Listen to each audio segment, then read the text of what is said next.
Bonjour, nous sommes au pied de la vieille ville, devant les remparts de la vieille ville de Jérusalem, et c'est là où ce matin s'est déroulée, comme tous les vendredis, la prière.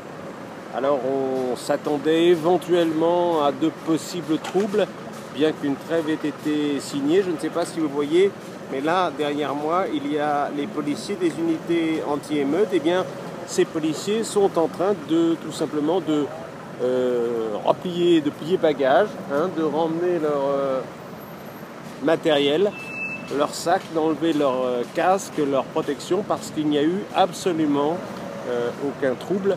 Est-ce que c'est la pluie et le mauvais temps qui ont refroidi les ardeurs d'éventuels manifestants, ou est-ce que c'est le fait que la trêve ait été signée et que chacun ait maintenant d'autres choses à faire et chacun essaye de reconstruire sur de nouvelles bases, ou en tous les cas de se reconstruire après cette période si difficile? C'est impossible à dire pour l'instant. En tous les cas, l'essentiel est là, même si je travaille dans des conditions un peu venteuses comme vous le voyez. Les policiers qui étaient en nombre très présents tout à l'heure, à tel point que toute la ville était complètement paralysée. Il y avait des unités de police anti-émeutes, des unités à cheval, et il y avait aussi des restrictions extrêmes pour ceux qui voulaient aller prier